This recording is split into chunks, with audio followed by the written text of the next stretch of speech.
নমস্কার, public news next চ্যানেলে আপনাদের জানাই স্বাগতম। সংবাদ পড়ছি আমি রুবি।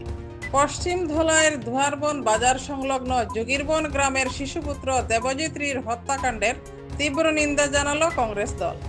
মঙ্গলবার ধুয়ারবন্দের কংগ্রেস নেতা মোহন মালা দেবজিৎ রির হত্যাকারীদের কঠোর শাস্তি প্রদানের দাবি জানান। তিনি বলেন, এখনও যে সমস্ত অভিযুক্তরা পালিয়ে বেড়াচ্ছে তাদের অতি সত্বর গ্রেফতার করে কঠোর শাস্তি প্রদান করতে হবে। উল্লেখ্য, যোগীরবনের বাসিন্দা দিলীপ রির 11 বছরের শিশুপুত্র দেবজিৎ রিকে রবিবার অপহরণ করে পরবর্তীতে খুন করে জঙ্গলে ফেলে দেয় দুষ্কৃতীরা।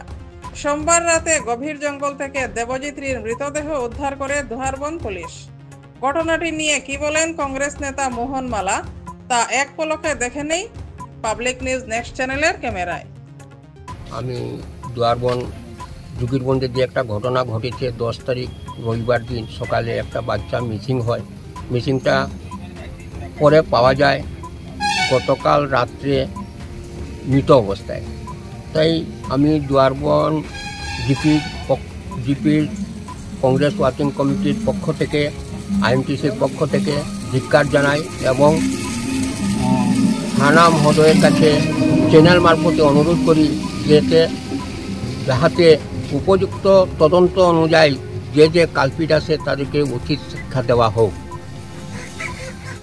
গত রবিবারে ধুয়ারবন যোগীরবন এরিয়ার দিলীপ রি মহাশয়ের একটি সন্তান 11 বছরের দেবজিৎ রিকে খুঁজে পাওয়া যায় না।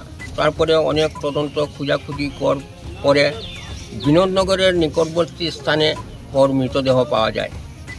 তাই থানা মহোদয় অবশ্য অনেক প্রচুর সাহায্য করেছেন, কিন্তু আবার থানাকে অনুরোধ করছি যে যাতে উপযুক্ত কালপিটকে ধরা হোক এবং উচিত বিচার করা হোক।